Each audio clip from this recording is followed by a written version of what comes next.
Salut à tous, on se retrouve pour une vidéo concernant la défense du Barça. On va pas se cacher, l'heure est grave. On a beaucoup de mauvaises nouvelles qui s'enchaînent et du coup, il va falloir trouver des solutions tout simplement. Donc moi, je vais vous en proposer et vous me direz ce que vous en pensez dans les commentaires. Alors, déjà, on va faire un petit topo de ce qui se passe. Jules Koundé, comme vous le savez, est blessé. On parle de 2 à 3 semaines d'indisponibilité. Ça fait mal. Clairement, ça fait mal. Alors, Javi Miguel nous dit tout simplement qu'il pourrait jouer le Classico. En soi, c'est possible et je pense que le staff va tout faire pour qu'il puisse jouer ce match-là, mais il sera à peine de retour, ce sera un petit peu juste, et puis revenir à peine de blessure et jouer un classico à haute intensité, un match bien évidemment très important, c'est risqué. Il y a un risque de rechute quand même qui est bien présent, et puis est-ce que lui voudra prendre le risque avant la Coupe du Monde?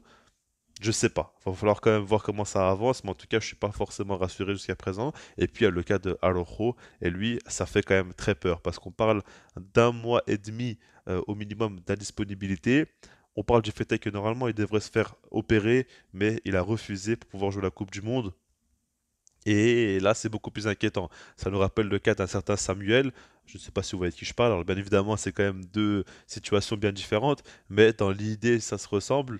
Et ouais, ça fait peur, clairement, parce que déjà, par rapport à ces deux joueurs-là, ces deux pertes, on a quand même deux centraux qui sont importants aux yeux de Xavi, parce que dans les gros matchs, il aime bien les mettre en tant que latéral droit, soit l'un, soit l'autre, pour pouvoir pallier à, on va dire, un top ailier en face, comme par exemple Vinicius. On a deux centraux qui sont très rapides, qui peuvent très bien gérer la profondeur.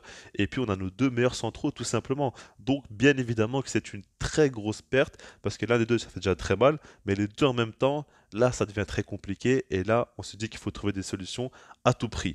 Alors, déjà, par rapport à nos joueurs actuels en tant que défenseur central, on a Eric Garcia pour commencer. Eric Garcia est un joueur que j'aime bien. Maintenant, je l'ai toujours dit, j'ai des doutes par rapport à lui, des doutes par rapport au fait qu'il puisse jouer dans des gros matchs, face par exemple au Bayern, face à l'Inter, face au Real Madrid. Est-ce que vraiment il sera au niveau ou non?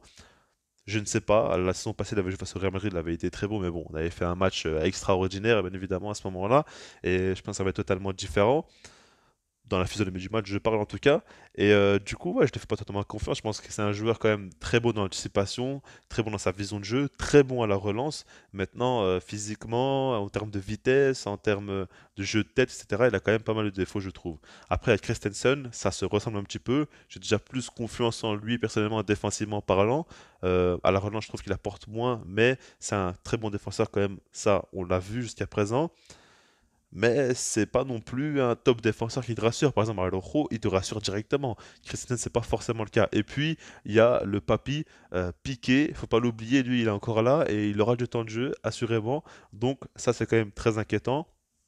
Et j'ai pas du tout envie de le voir, je vous cache pas, mais on sera obligé. Et pour moi, s'il joue dans des matchs de Liga face à des équipes jouant en bloc bas, ça me dérange pas énormément. Mais s'il joue face à l'Inter, face au Real Madrid ou face au Bayern, je vais être dégoûté, je ne vous le cache pas.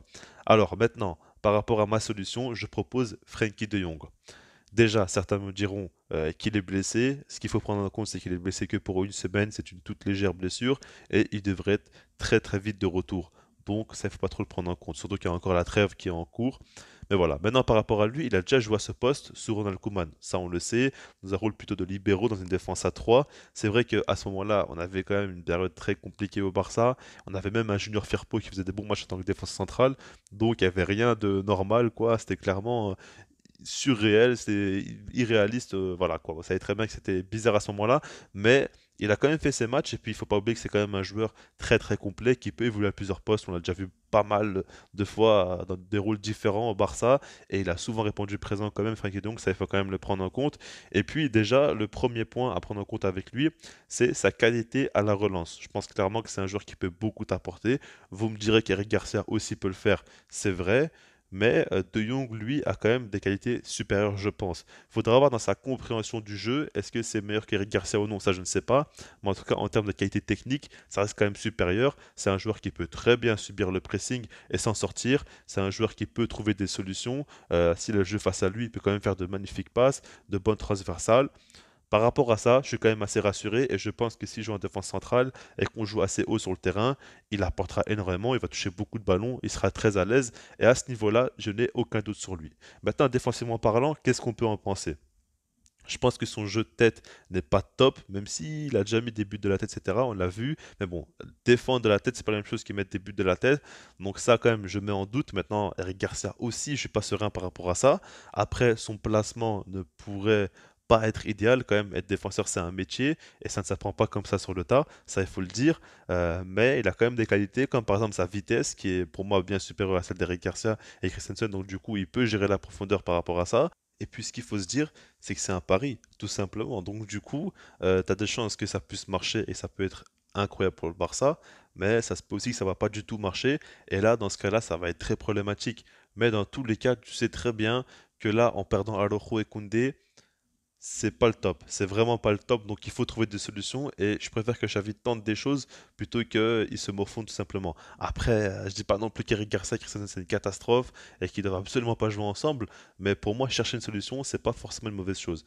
Alors maintenant, je vais vous proposer trois compos et vous me direz ce que vous en pensez dans les commentaires. La première, on voit vraiment De Jong dans un 4-3-3, dans un rôle classique de défenseur central.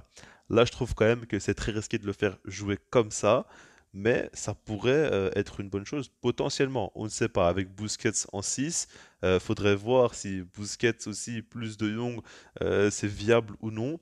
Mais l'idée serait de le mettre simplement dans un rôle classique. Après, deuxième compo, là, on voit donc Eric Garcia et Christensen ensemble et De Jong en 6. Mais l'idée globale serait surtout de faire en sorte que De Jong redescende quand le Barça n'a pas la balle et qu'on ait une défense à 3. Maintenant, le problème, c'est que quand tu mets une défense à 3, il faut voir réellement comment ça va jouer autour en fait. Est-ce que tu as des vrais pistons? Est-ce que tu as le milieu en carré que Xavi aime? C'est ça que je ne sais pas trop et du coup, tout le système devra être à travailler. Est-ce que Xavi voudra prendre autant de risques? Ça, je ne sais pas. Et puis la troisième compo, là, c'est clairement une défense à 3. On voit De Jong avec Christensen et Eric Garcia. Et puis, j'ai mis une petite surprise au milieu de terrain, j'ai mis Alonso et Kessie. Alors, je m'explique. Je pense clairement qu'Alonso a sa carte à jouer parce qu'il pourrait avoir un rôle assez hybride. Et puis, j'ai mis Kessié parce que lui pourrait être aussi une solution. J'en ai pas parlé jusqu'à présent, mais Kessié peut beaucoup t'apporter défensivement et il pourrait beaucoup te soulager. Donc, pourquoi pas? Parce que si tu mets Busquets, il aura du mal hein. Dans son dos, il y aura quand même beaucoup d'espace. Ça va être compliqué pour lui. Je ne sais pas vraiment si c'est la solution de mettre De Jong et Busquets ensemble. Mais en tout cas, Kessié, ça peut être intéressant selon moi. Et puis voilà, quoi, tout simplement. Alors franchement, je ne vous cache pas que c'est assez compliqué d'imaginer une bonne compo avec De Jong. Là, j'ai fait comme ça des petites propositions. Mais je trouve quand même que ce qui est, on va dire, dur à cerner, c'est jusqu'où tu prendras des risques pour tester De Jong. Parce que tu risques de changer quand même pas mal l'animation. Moi, je suis plutôt sur la compo numéro 2. Je pense quand même qu'Eric Garcia et Christensen sont pas très rassurants, certes, mais si tu as deux purs centraux, il faut quand même les faire jouer. Et je pense que De Jong en 6 avec un rôle un peu différent où il pourra apporter du soutien aux défenses centraux, ça peut être intéressant. Maintenant, mettre directement De Jong en tant que défense centrale, la question se pose clairement selon moi, mais il faut vraiment qu'il y ait un système cohérent autour, en fait. Ça ne dépend pas que de lui. Je pense que lui, il peut assumer ce rôle. Mais il faudra avoir vraiment une animation autour. Et j'ai du mal vraiment à vous mettre une animation intéressante autour. Je trouve quand même que c'est très compliqué.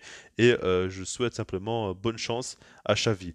Après, pour terminer, il y a aussi une info qui est tombée par rapport à Marcos Alonso, comme quoi il pourrait être testé en tant que défense centrale, parce que Xavi voudrait essayer cela. C'est possible aussi, honnêtement. Alors, beaucoup de gens le disent que défensivement, il est mauvais. Maintenant, c'est surtout le fait est que quand il joue en tant que piston, il avait beaucoup d'espace dans son dos parce qu'il montait très souvent et il devrait rattraper le retard. Mais c'est pas un gars très rapide. Mais si jamais tu mets dans un système plus cohérent, il pourrait pouvoir apporter défensivement. Puis il a un bon jeu de tête aussi. Ça, c'est une qualité que les autres n'ont pas, à part Piqué. Mais je ne lui fais pas confiance Piqué. Donc voilà, dites-moi vous ce que vous pensez dans les commentaires. Et puis sinon, moi je vous dis peace.